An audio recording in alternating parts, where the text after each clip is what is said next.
네, 여러분 안녕하십니까? 오늘 5월 14일입니다.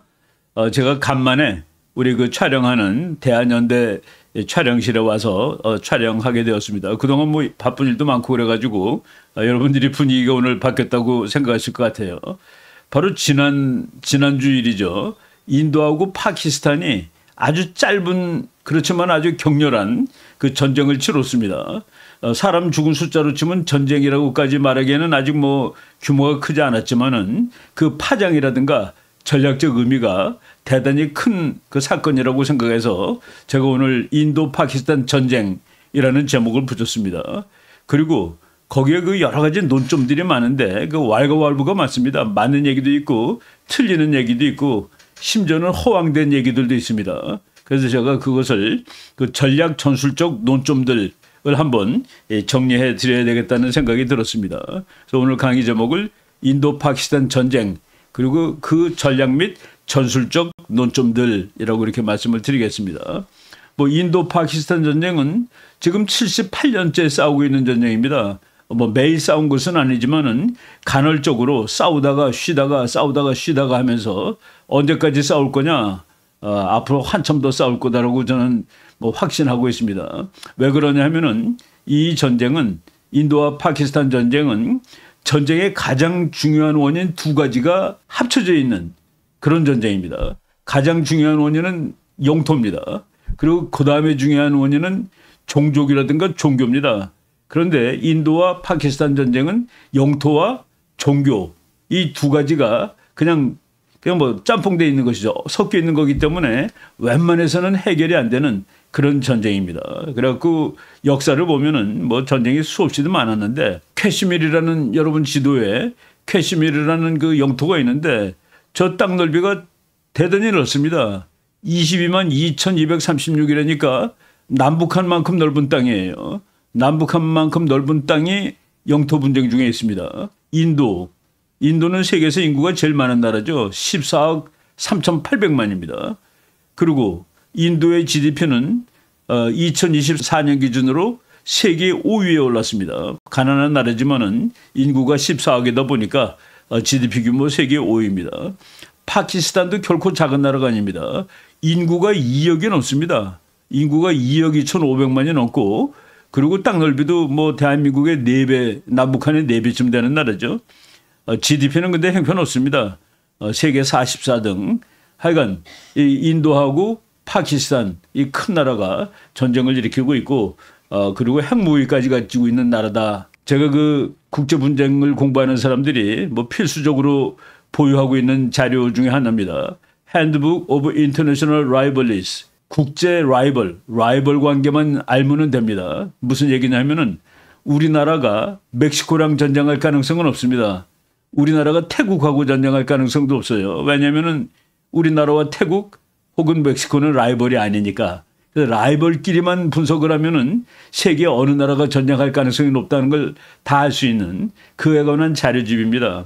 아주 유명한 그 적대 관계에 관련된 자료집인데 그 표지에 보면은 딱 나오죠.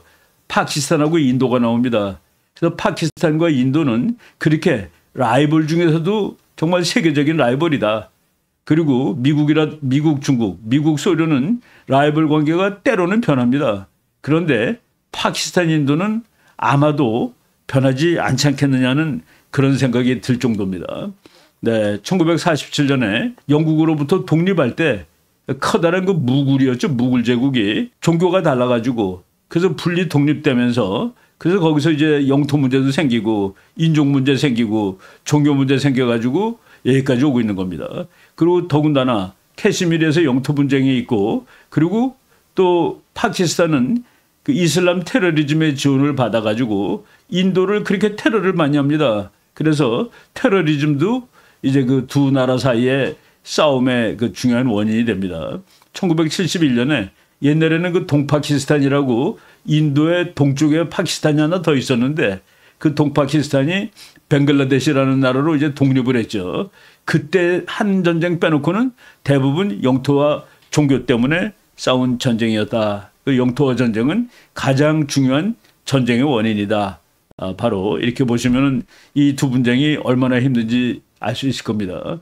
여기서 뭐 큰 전쟁이 이제 쭉 있었는데 뭐 전쟁에 해당되는 것을 제가 그 빨간색으로 글을 써왔고 그리고 전쟁까지는 아는가는 뭐 분규, 분쟁, 컨플릭트라고 이렇게 썼는데 뭐 여러분들이 보면 쭉 뭐 지난 70년 동안에 한 대여섯 개 이상의 이 분쟁과 전쟁이 있었습니다. 그리고 그거보다 훨씬 더 작은 거 그냥 총 쏘고 죽이고 뭐 이런 거 영어로 스커미시라고 그러죠. 인시던트 또는 스탠드오프 서로 이제 총 겨누고 노려보고 으르렁거리고 서 있는 거 이런 것들은 뭐 항상 있는 일입니다. 그래서 오늘까지 78년 동안 지속되는 분쟁이고 그리고 지난 5월 7일부터 5월 10일까지 딱 4일 싸웠습니다. 이것은 그 긴 분쟁 중에 하나로 나타난 것이다 라고 보시면 되겠습니다. 저희가 그 캐시미르인데 캐시미르를 가지고 서로 이제 싸우는데 캐시미르 인구의 대부분은 무슬림이라고 그럽니다. 여기서 초록색은 지금 현재 파키스탄이 관할하는 곳이고 파란색은 인도 관할 그리고 거기에 중국도 그 빨간색이 중국이 주장하는 또 영토입니다. 그러니까 인도하고 파키스탄 문제가 해결되더라도 중국이 또 분쟁 당사자가 되기 때문에 정말 얽히고 설킨 해결될 가능성이 거의 없어 보이는 이런 그 분쟁 지역이다라고 보시면 되겠습니다. 하여간 뭐 이 분쟁의 역사를 우리가 쭉 보는데 이번 분쟁이 뭐 어떤 사람은 전쟁이라고 하기엔 너무 적기 때문에 단 4일 싸웠으니까 그런데 이것이 전략적 즉 국제정치학적 그리고 전술적 군사적으로 엄청나게 중요한 의미를 사건이 되고 있습니다. 5월 7일 날 인도하고 파키스탄이 공중전을 벌였는데 지금 알기로 양국 비행기 125대가 동원돼서 싸웠다고 합니다. 그래서 그 전쟁을 공부하는 사람들이 2차 대전 이후에 벌어진 공중전으로서는 그 규모가 최대가 아닌가라는 얘기를 했고 거기서 놀라운 사건들이 좀 몇 개 터졌습니다. 그래서 그 놀라운 사건들 때문에 지금 온 세계 뭐 군사 전문가들은 물론이거니와 뭐 하여간 뭐 주식 투자하는 사람들 이런 사람들이 전부 지금 여러 가지 다양한 설에 의해서 우왕좌왕 휘두르고 있는 그런 상황입니다. 물론 여기 낭설도 있고 뭐 진실도 있습니다. 요 며칠 동안 싸웠는데 중국제 전투기 J-10이라는 비행기가 프랑스 전투기 라파를 이겼다. 뭐 파키스탄 주장에 의하면 3대를 격추시켰다. 이건 뭐 보통 사건이 아니죠. 그래서 다윗이 골리앗을 이겼다. 뭐 이런 얘기도 막 나올 정도입니다. 그런데 인도 측은 격추당하지 않았다라고 얘기하고 또 뭐 기껏해야 한 대다라고 얘기합니다. 그리고 프랑스는 한 대가 격추된 건 맞는 것 같아. 근데 그거는 우리 비행기가 그 불량해서가 아니라 인도 공군이 너무 잘못해서 그런 거야. 뭐 이런 식으로 얘기합니다. 그러다 보니까 파키스탄이 이긴 것처럼 사람들이 알고 있는데 인도가 전쟁을 한 목적을 저는 달성을 아마 했다라고 봅니다. 폭격 작전을 하고 인도 공군기들이 폭격을 다 잘했어요. 그래서 그 파키스탄의 많은 기지들을 파괴했는데 프랑스 공군기가 중국 공군기한테 추락됐다는 사실 때문에 막 세상이 다 놀라다 보니까 중요한 것이 다 가려지고 있는 그런 상황입니다. 대만 사람들이 지금 경악하고 있대요. 중국이 대만을 공격하면은 비행기 타고 올 텐데 중국의 전투기가 이렇게 좋은 줄 몰랐다라고 얘기하는데 그 얘기는 많이 하지만은 중국이 파키스탄한테 방공망을 제공했는데 그 방공망은 인도 전투기들, 인도 미사일이 파키스탄 내 기지들을 무참하게 부수는 동안에 거의 기능을 또 하지 못한 것도 있습니다. 근데 이런 것들은 또 숨겨지고 있고 하여간 뭐 이런 복잡한 얘기예요. 그러다 보니까 전쟁 끝난 지 며칠 안 됐는데 세계 여러 그 전문가들, 방송들 이런 데서 디펜스 컴퍼니스 인도 프로파간다와 무기 만드는 회사들이 서로 선전 전쟁을 하고 있다. 광고 전쟁을 하고 있다. 중국의 챙두라는 비행기 회사가 지금 J-10이라는 비행기를 만드는데 중국제. 그 회사의 주가가 지금 대폭 오르고 있답니다.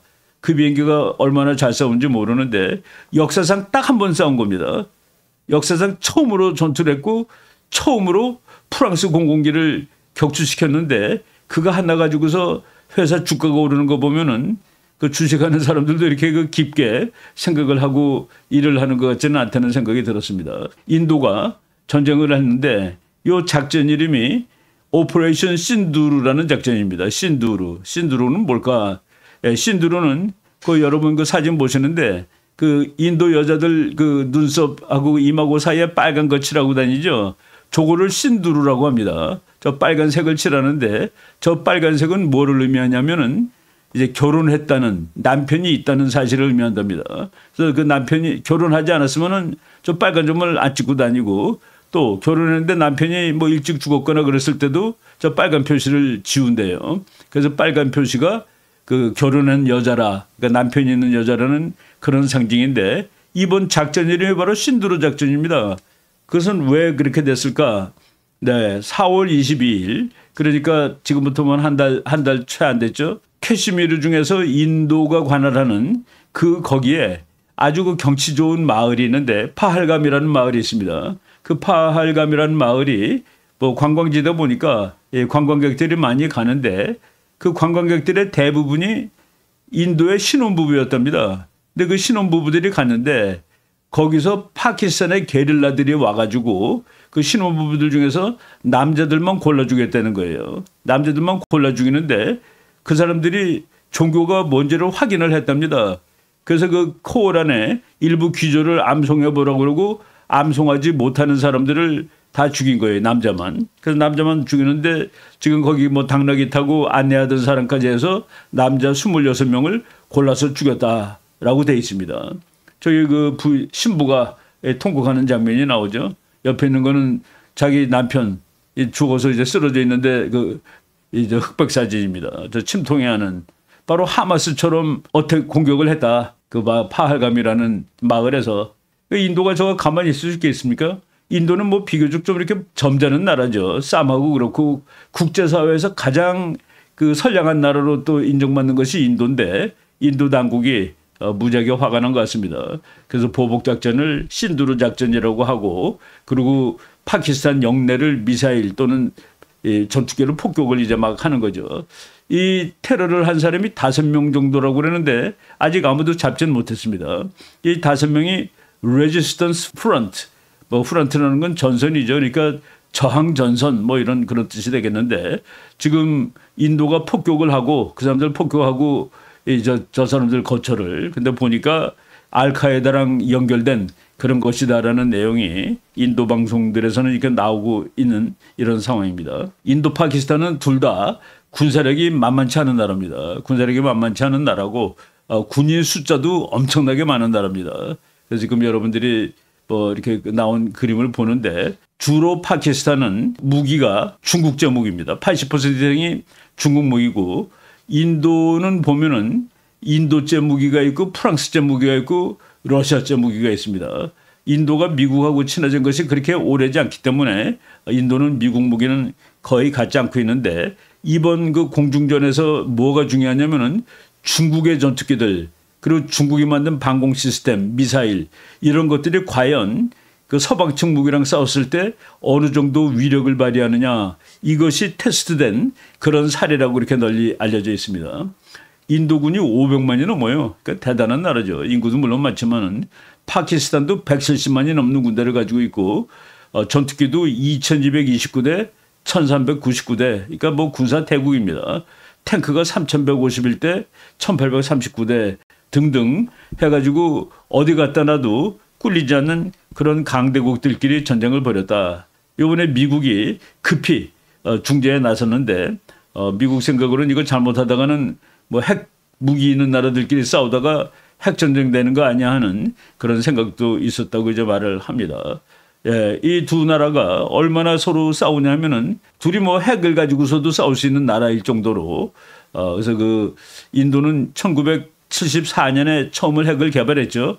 그리고 완전한 핵 보유국이 된 것은 뭐 1998년 그해 한꺼번에 핵실험을 여러 차례를 했습니다. 그리고 핵 보유국을 선언했고 파키스탄도 같은 해에 인도가 핵을 가지니까 또 핵을 보유해서 핵을 보유한 두 나라입니다. 특이할 사실은 인도는 핵을 파키스탄의 타겟을 표적을 향해서도 겨냥하고 있지만은 특히 중국의 표적을 겨냥하고 있다라는 것이 중요합니다. 인도가 가지고 있는 장거리 미사일이 있는데 에그니 미사일이라고 이름을 부릅니다. 에그니 미사일이 중국을 쏘는데 아주 적화되어 있는 미사일입니다. 중국의 끝까지 쏠 수 있어요. 5,500에서 8,000km 가는데 바로 중국을 겨냥한 미사일을 가지고 있다는 사실. 그래서 중국하고 인도는 숙적입니다. 숙적.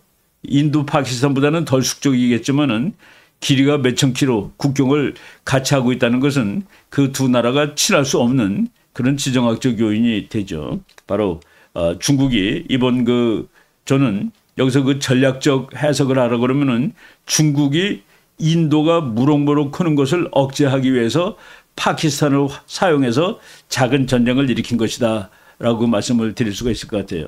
저 보겠습니다. 인도는 러시아 무기가 36%, 프랑스가 33%, 이스라엘 그 18%, 그리고 나머지 13%, 미국 거가 없다는 사실이 특기사항입니다. 파키스탄은 중국 무기가 81%예요. 그리고 터키 거가 6%, 네덜란드 10%, 그리고 기타 9%. 그러니까 파키스탄은 중국제 무기, 그리고 인도는 프랑스, 러시아, 유럽 무기.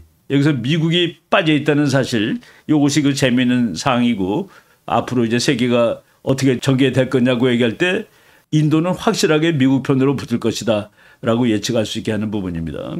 여러분 그 지도 보시면은 인도와 중국은 정말 대국입니다. 그래서 제가 인도 파키스탄 분교의 국제 전략적 합의에 말씀드리는데 함의, 그러니까 저 두 나라가 싸우는 게 무슨 의미일까? 저는 이번 사건은 인도의 부상을 두려워하는, 그리고 미국과 급격히 친해지고 있는 인도를 중국이 제압하기 위해서 파키스탄이라는 동지를 활용해 가지고 분쟁을 일으킨 것이다 라고 이렇게 저는 봅니다. 여기서 미국이란 나라는 이 상황을 어떻게 볼까? 빌 엠모트라는 아주 그 유명한 그 분석가가 있습니다. 이 사람이 아주 그 재밌는 책인데, 그 아시아의 강대국이 세 개가 있는데 그 강대국이 일본하고 중국하고 인도다. 그런데 이 세 나라들은 서로 라이벌이기 때문에 결코 1 더하기 1 더하기 1 해서 3이 될 가능성은 없다라고 얘기한 사람입니다. 인도하고 중국이 라이벌이고, 그리고 중국하고 일본이 라이벌이기 때문에, 그래서 1 더하기 1 더하기 1이 3이 안 된다. 그래서 미국의 대아시아 정책은 인도, 중국, 일본 중 반드시 한 나라를 미국 편으로 엮어두어야 한다라고 얘기했는데, 지금 상황은 일본이 미국 편이 확실하고 인도마저도 미국 편이 될 수 있기 때문에, 왜? 중국하고 라이벌이니까. 그래서 미국이 아주 그 아시아 정책을 하기 용이한 이런 상황으로 지금 상황이 전개되는데, 이 판국에 인도가 미국 편으로 확 기울을 수밖에 없는 사건이 터졌다. 즉 중국의 무기를 가지고 싸운 파키스탄한테 인도가 그렇게 압도적으로 잘 싸우지 못했다는 겁니다. 그래서 앞으로 인도는 대폭적으로 무기 증강을 하고 대폭적으로 외교 활동을 넓혀야 될 텐데, 그것이 누구냐? 일본이나 미국이겠죠. 일본의 잠수함을 사올 수도 있을 거고 미국의 스텔스 파이터를 사올 수도 있고, 뭐 이런 식으로 이 상황이 전개되리라고 봅니다. 그래서 인도는 원래는 자기는 뭐 미국 편도 아니고 소련 편도 아니다. 그러다가 중국하고 댐빵 싸움을 한 다음에 러시아 편으로 갔습니다. 미국 편은 좀 싫고. 그래서 냉전의 후반기에는 인도가 이 소련 무기를 많이 얻었었습니다. 그러다가 소련이 망한 다음에 서서히 미국 편으로 기울기 시작해서 지금은 누가 뭐래도 미국하고 아주 가까운 나라로 이제 포지션을 정하고 있죠. 거기에 맞춰서 미국의 아시아 전략은 항상 태평양이란 말만 썼는데, 퍼시픽 전략이라고 썼는데, 거기에다가 인도라는 말을 갖다 집어넣습니다. 인도라는 말을 갖다 집어넣은 것은 미국의 아이디어라기보다도 일본의 수상, 암살당했죠. 아베가 지금 중국하고 싸울 때 인도까지도 우리 영역에 포함을 시켜야 된다라고 미국한테 얘기해서 인도 퍼시픽. 그래서 미국의 태평양 함대 이름이 인도 태평양 함대로 이제 이름이 바뀌고 전략 이름도 인도 퍼시픽으로 이제 바뀐 것이죠. 근데 그것이 정말 바꾸기를 잘했다 하는 것이 이번에 일어난 사건이라고 보시면 되겠습니다. 그리고 인도는 인도 나름대로 중국의 1대1로 전략이라든가 중국의 그 패권 전략이 인도를 완전히 포위하는 전략처럼 되어 있습니다.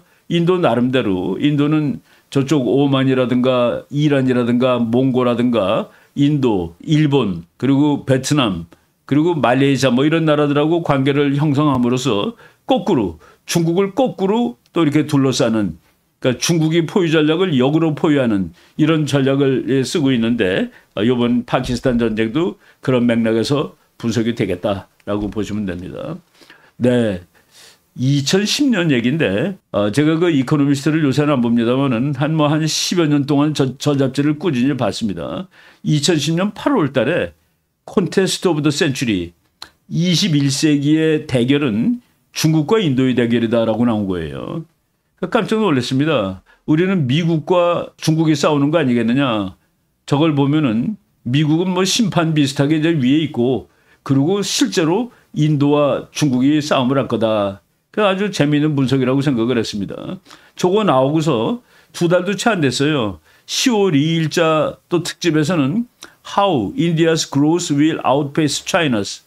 어떻게 인도의 발전이 중국의 발전을 압도할 것인가. 그러니까 인도를 호랑이로 표시하죠. 예, 저기 아주 정말 우리가 영감을 주는 그런 분석이 있는데, 중국이 지금 예측이 맞았습니다. 중국은 독재 국가인데 더 이상 발전을 하려면 민주주의로 체제 전환을 해야 된다.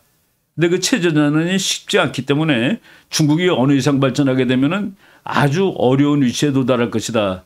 지금입니다, 그게. 그런데 인도가 아주 이상한 나라입니다, 정치적으로. 저렇게 큰 나라인데 민주주의예요. 가난하고 저렇게 큰 나라가 어떻게 민주주의를 하니? 이것이 서양 학자들의 정말 의문입니다. 그래서 미국 사람들은 인도를 더 라지스트 데모크라시라고 그럽니다. 이 세계에서 제일 큰 민주국가다. 인구가 14억인데 민주주의를 하다니. 그리고 정말 가난한데도 민주주의를 하다니. 저기에는 인도가 어느 날 한번 그 경제 발전에 발동을 걸면은 그 고도 성장으로 발전을 하게 될 텐데, 애초에 민주화이기 때문에 나중에 독재 국가가 잘 살게 되면은 민주화의 고통을 겪는데, 그래서 난리가 나는데, 정당이 쫓겨나는데 지금 중국이 쫓겨날 가능성이 있는 것이죠. 인도는 그렇지 않다는 얘기입니다. 그래서 인도가 이길 거라는 얘기를 썼는데, 그것이 지금 한 15년 지난 지금을 보니까 정말 그럴듯한 분석이다라는 생각이 드는 겁니다. 예, 최근에 인도가 중국의 경제 성장을 지금 비율상으로 넘어요. 그 빨간색이 맨 앞에 있는, 맨 왼쪽에 있는 그 꼭지점이 2022년 고른 무렵입니다. 그런데 인도의 성장률이 중국 성장률을 훨씬 앞선다.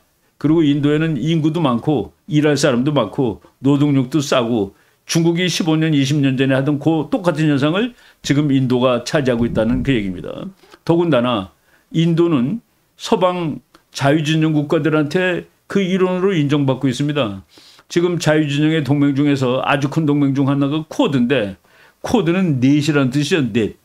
호주, 미국, 일본, 인도, 이 네 나라가 하나의 방위동맹 비슷한 것을 체결했습니다. 이거는 이미 몇 년 전에 제가 대한민국도 여기에 들어가야 된다.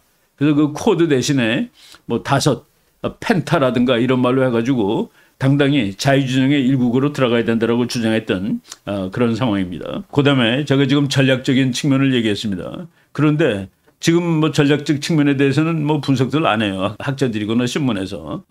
이게 지금 사건이 짧기 때문에 저널리스트간 분석밖에는 할 수 없고, 아카데믹한 분석을 하려면은 이 자료들이 더 많아야 이제 할 수가 있습니다. 그럼에도 불구하고 지금 누가 이겼냐? 싸움터에서. 근데 전쟁에 이기는 것이 진짜입니다. 전투에는 아무리 이겨도 전쟁에 질 수 있어요. 그게 언제 그랬냐면은 월남전에 수많은 배틀이 있었습니다. 미국군하고 베트콩이, 또는 미국군하고 월남군이 싸웠는데, 월맹군이. 미국군은 배틀에서는 한 번도 진 적이 없다라고 지금도 얘기하고 있습니다. 그런데 어쨌든 전쟁에서는 졌어요. 베트남의 조카를 못 막았으니까. 그래서 이번에 이 배틀은 누가 이겼을까? 저는 여러 차원에서 봐야 된다고 그랬는데, 지금 많은 분석가들이 5월 7일에 공중전 125대가 서로 싸운 거, 거기만 갖고서 그 프랑스의 라팔기가 중국의 제이텐한테 추락당했다. 그 놀라운 사건 하나만 가지고 분석을 하는데, 저는 인도가 이번 공격의 목표를 달성했는가를 봐야 됩니다. 그리고 달성을 했는데 달성하기 위해서 치른 대가가 치를 만한 대가였느냐, 그걸 봐야 된다고 봅니다. 그리고 파키스탄이 주장하는 승리는 공중전에서 라팔기 3대를 격추했다는 것인데 그러면은 과연 중국의 J-10의 위력이 그렇게 대단한 것인가? 중국 J-10이라는 전투기가 역사상 처음으로 30년 만에 전투를 한 번 했는데 그거 가지고서 이제 J-10이 라팔보다 더 우수하다고 말할 수 있는 것인가? 물론 J-10은 값이 라팔의 3분의 1밖에 안 됩니다. 그런데 여기서 더 중요한 것은 지금 이와 같은 주장들이 진짜냐 또는 가짜냐. 인도는 추락당하지 않았다고 그러고 파키스탄은 3대를 추락시켰다고 그러고 그런데 이 추락당한 것이 서로 공중전하다가 추락당한 것이냐. 그렇지 않으면 다른 짓 하고 있는데 가서 때려가지고 뭐 뒤통수를 맞아가지고 추락한 거냐. 여기에 따라서 어느 비행기가 더 좋다는 얘기는 다 달라집니다. 그래서 이런 것들이 지금 정확하게 나오지 않은 상황이다. 뭐 그렇지만은 사람들이 마음이 급하니까 중국 비행기 만든 그 항공회사가 주가가 올랐다는 건 사실입니다. 저는 인도가 상당한 수준의 그 효과를 원하던 거를 아까 신두르 작전이라고 그랬죠. 그 여기 빨간 것을 지우면서 우는 그 젊은 여인들 의 한을 갚아준 작전이라고 볼 수 있는데 테러기지, 공군기지 해가지고 뭐 표적 한 10몇 개를 그냥 완전히 두들겨 팼습니다. 그래서 인도군의 라팔 전투기하고 스칼프라는 미사일하고 여러분 다 보십니다. 스칼프 미사일. 그리고 해머 미사일. 뭐 이거 왼쪽 아래가 해머 미사일이에요. 이런 미사일 가지고서 9개의 표적을 뭐 지금 표적 개수도 달라요. 뭐 어떤 데는 11개라고 나오고 23분 동안 그냥 무작위로 두들겨 팼는데 그 동안에 파키스탄의 그 방공장치가 작동을 하나도 안 했다고 그럽니다. 파키스탄의 방공망은 전부 중국제예요. 그럼 중국제가 얼마나 허술했냐라는 소리가 나와야 되는데 그 소리는 뭐 현재 나오지 않고 있습니다. 그리고 인도는 우리 손실은 없었다라고 얘기를 합니다. 저것이 사실이라면은 인도는 자기가 원하던 것을 했고 그리고 파키스탄이 가지고 있는 중국제 방공망은 기능을 잘못한 거라는 얘기도 나와야 되겠죠. 네.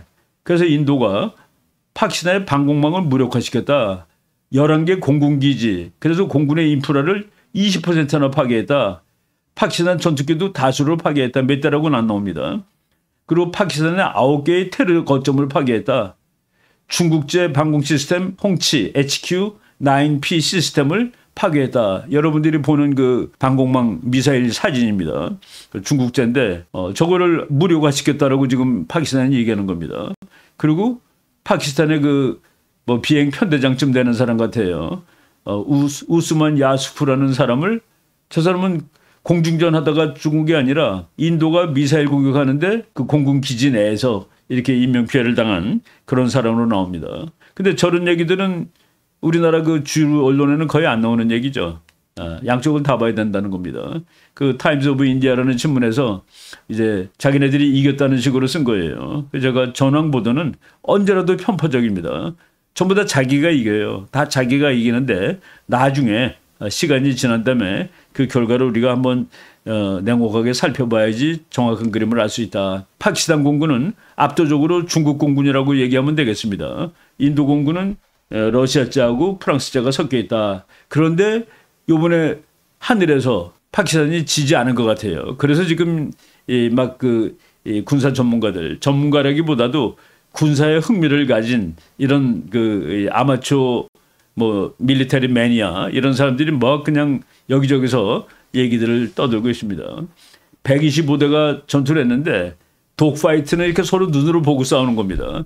근데 이쪽 양쪽 조종사들이 전부 뭐 거의 한 200km 가까이 떨어져 있었기 때문에 서로 상대방을 눈으로 보지 않았어요. 그럼 뭐로 싸웠냐?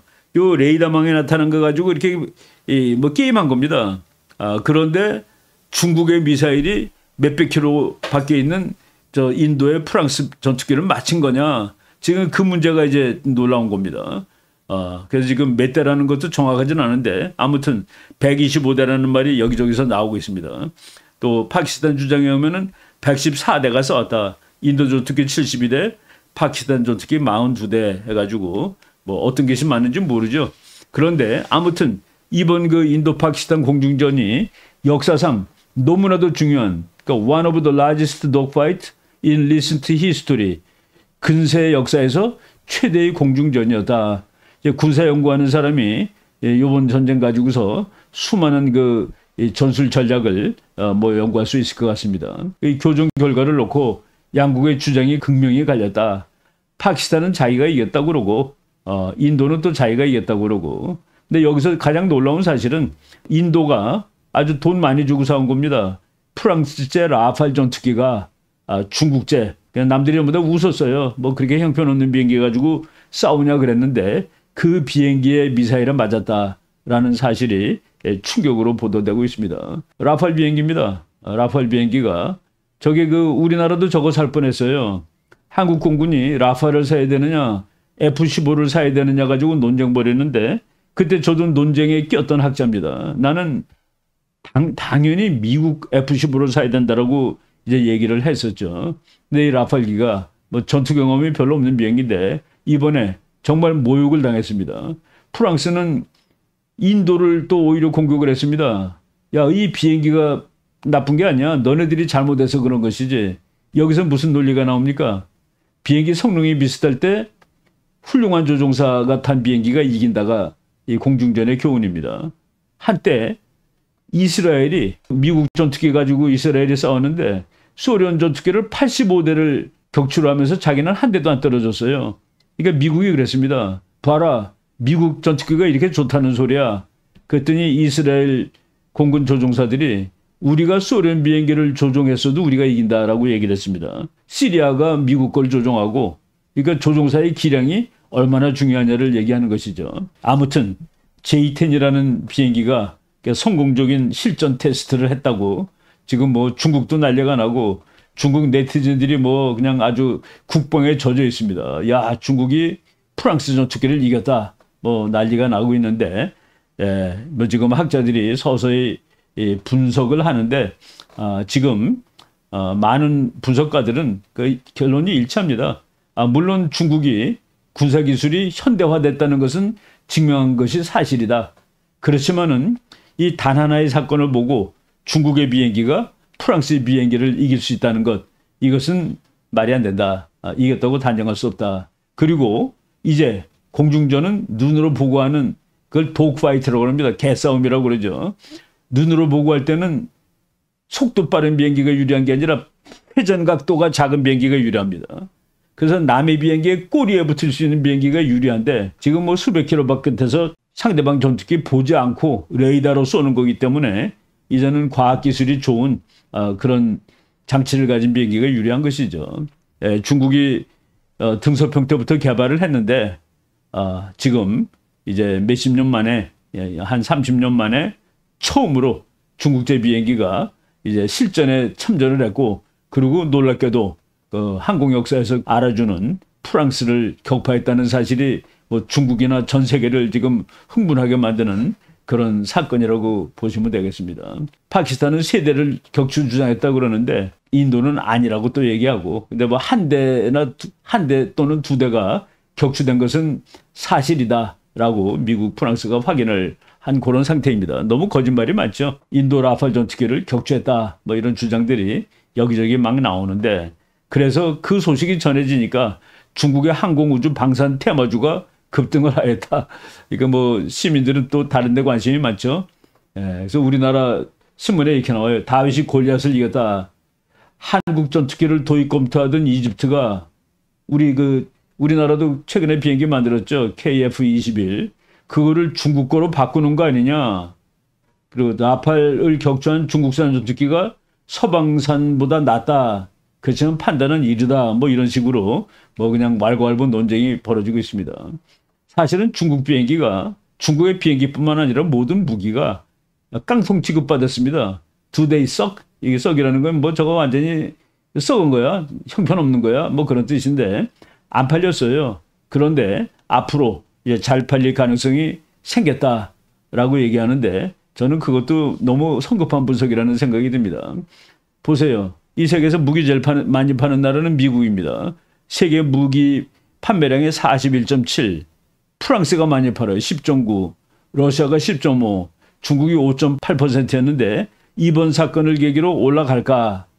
지금 우리나라도 세계 방산 시장에 이제 뛰어든 상황인데 이번에 중국이 파키스탄 전쟁에서 뭐 실력을 발휘한 건지 모르겠습니다만은 하여간 좋은 결과를 얻어서 어떻게 될지 두고 봐야 될 것 같습니다. 하여간 중국이 이머전스, 중국이 이제 올라섰다는 것은 틀림없어요. 그리고 J-10 전투기는 우리가 과소평가할 전투기는 아니다. 다만 아직 그 자료 하나 전투 한 번 가지고서 얘기한다는 것은 너무나도 불충분한 얘기다라고 전문가들이 얘기하고 있습니다. 이것도 인도가 주장했는데 파키스탄의 AWACS, 이 공중경보기죠. 저거 없으면 공중전 못합니다. 저거를 격추시켰다라는 주장이 나오고, 그리고 이 주장이 사실이라면 이것도 놀라운 일인데 파키스탄이 좀 오래된 것이지만 F-16 미제를 갖고 있습니다. 그것도 격추를 시켰고 J-10보다는 조금 좀 구형인 JF-17이라는 중국대도 격추시켰다라는 방송이 어제 오늘 이렇게 나오기 시작하고 있습니다. 네, 인도군이 2대나 격추시켰다는 중국제 JF-17이라는 비행기예요. 그러니까 저것도 이제 챙두라는 그 J-10 만든 같은 회사가 만든 비행기입니다. 그 우리가 데이터를 더 많이 수집하고 분석을 해야 되겠다 그런 얘기입니다. 놀라운 주장이 또 나왔습니다. 중국이 미사일로, 중국 비행기가 미사일로 이 프랑스 비행기를 격추시켰는데 프랑스제를, 그게 PL-15이라는 그 공대공 미사일입니다. 공대공 미사일인데 저 미사일이 날아가다가 터지지도 않고 땅에 떨어진 것을 인도가 2개나 찾아냈습니다.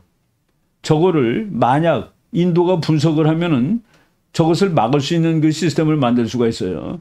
또 만약 미국이, 인도가 저걸 미국한테 보여주면은 미국이 중국 비행기 미사일을 막을 수 있는 장치를 곧 만들죠.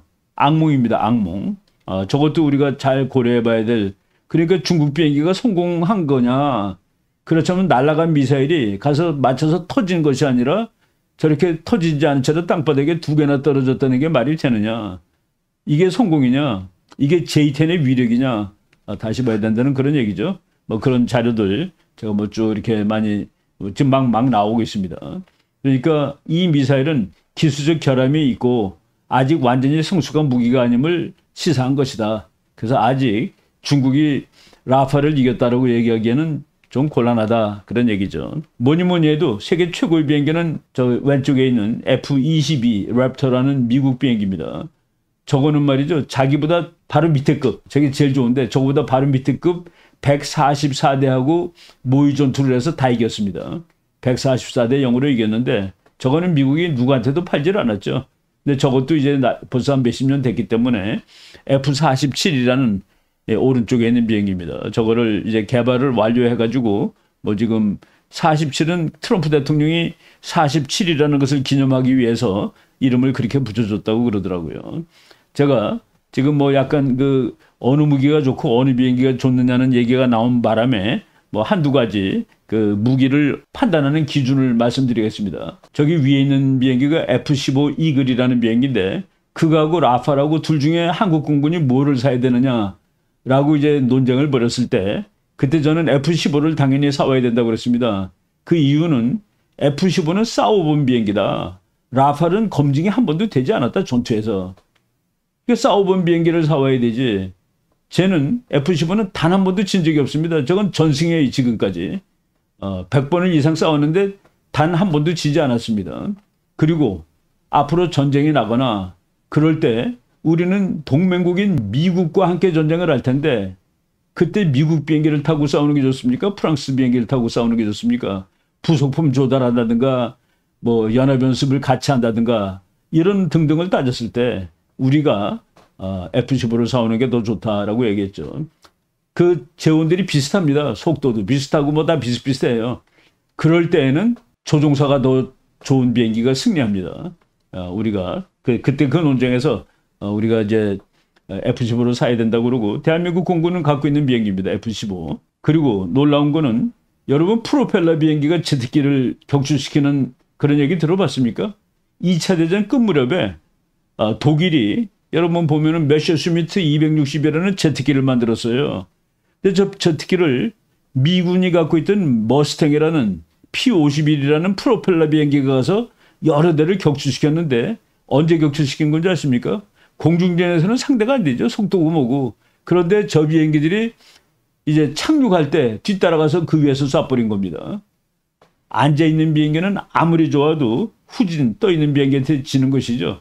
바로 저런 식으로 뭐 소가 뒷걸음치다 쥐잡을 수 있는 그런 일이 있습니다. 그리고 월남전에서 팬텀기, 저거 그 당시에 최고의 전투기죠.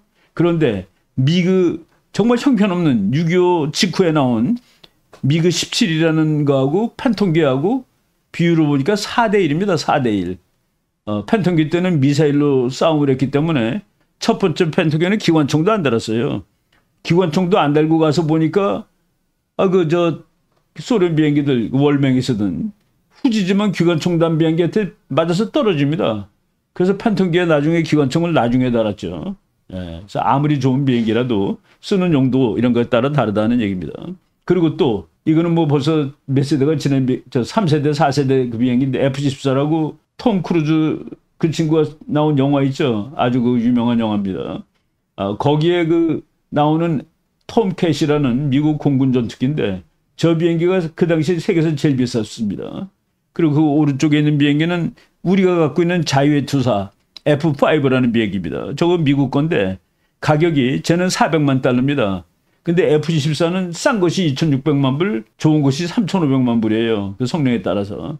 그러니까 그 옆에 있는 비행기 7, 8대 값이 저거 한 대인데 모의 전투를 시켜보니까 조그만 거 3대가 넘어가면은 통캣이 이긴 적이 한 번도 없습니다. 1대1로 싸우면 항상 이겨요.